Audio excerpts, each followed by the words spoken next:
Hello! Hi నమస్తే. Good morning. ఈరోజు special వచ్చేసి చికెను. చికెన్ ఎలా తయారని కూడా మీకు చూపిస్తాను కావాలంటే. సో, ఈరోజు ఎందుకు స్పెషల్ అంటే ఈరోజు ఫ్రైడే. మా ఫ్రెండు తిరుపతికి వెళ్తున్నాడు. సో, దానివల్ల మేము చికెన్ చేయాలని నేను ప్రిపేర్ అవుతున్నా.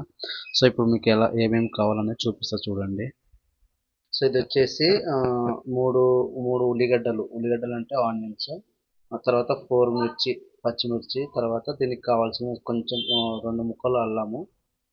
దీంట్లో మిక్స్ చేసుకున్నా ఆల్రెడీ. తర్వాత టమాటోస్ ఒక 3 టమాటోస్ మిక్స్ చేసి పెట్టుకున్నా. ఆనియన్స్ కట్ చేసుకున్న కరివేపాకు రెడీగా ఉంది. తర్వాత కొత్తిమీరి, తర్వాత ఇదొచ్చేసి మనకి మెంతం కూర. సో, ఇవన్నీ రెడీ చేసి పెట్టుకున్నా. ఇప్పుడు చికెన్ వచ్చేసి ఆల్రెడీ రెడీ చేసి పెట్టుకున్నా అన్నీ. దీనికి కావాల్సినవి కూడా రెడీ చేసి పెట్టుకున్నా చెక్క, లవంగాలు. ఓకేనా? సో, ఎలా ప్రిపేర్ చేయాలనేది మీకు క్లియర్‌గా చూపిస్తాను చూడండి. Thank you so much. Subscribe చేయండి, షేర్ చేయండి, కామెంట్ చేయండి. షార్ట్ వీడియో కాబట్టి త్వరగా నేను చూపించుకుంటే చేసుకుంటూ వెళ్ళిపోతాను. మీరు కావాలంటే మీరు ట్రై చేయండి. మీ ఇంట్లో ట్రై చేసి మీ టేస్ట్ ఎలా ఉందో కామెంట్స్ బాక్స్లో కామెంట్ చేసి పంపించండి. ఓకేనా? Thank you so much. ఇక్కడ ఏంటంటే ఓట్స్ నేను ఉప్మాలాగా తయారు చేసుకుంటాను. ఎందుకంటే డైటింగ్ ఫాలో అవుతున్నా. డైట్ ఫాలో అవుతున్నా కాబట్టి కొంచెం ప్రిపేర్ అవుతున్నాను. ఎవ్రీడే నేను గ్రీన్ టీ కంపల్సరీ తాగుతాను.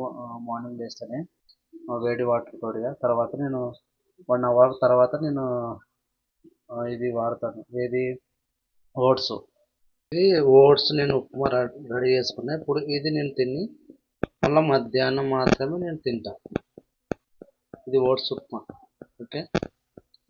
ఇది చికెన్ తెచ్చాడండి. అంత కడిగి నీట్గా పెట్టేశాను. రెడీ ఇక్కడ ఆల్రెడీ పెన్నం కాలుతుంది.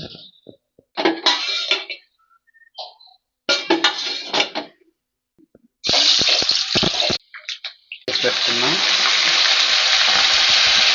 పచ్చి వాసన పోయేంత వరకు మిక్స్ చేసి పెట్టుకున్న ఆనియన్స్, తర్వాత ఇవన్నీ మిక్స్ చేసి పెట్టుకున్నాను కదా.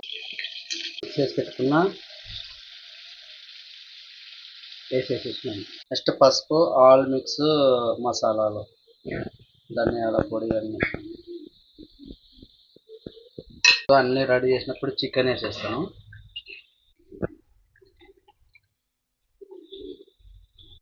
సో సాల్ట్ వేస్తున్నా. నెక్స్ట్ కారం వేసేస్తున్నా. 1.5 స్పూన్. సో కొన్ని వాటర్ పోస్తున్నా. ఇది బాగా ఒక 15 మినిట్స్ బాగా ఉడికించాల. తర్వాత కొత్తిమీర పైన వేసుకోవాలా. తర్వాత చికెన్ మసాలా వేసేసుకోవాలి. అంతే. ఇంకా మూత పెట్టేసి ఒక 15 మినిట్స్ తర్వాత తీసేసి. ఇది చికెన్ కర్రీ చూడండి ఎలా ఉంది. ఈరోజు మార్నింగ్ నేను లేట్ చేశాను. టేస్ట్ చూసి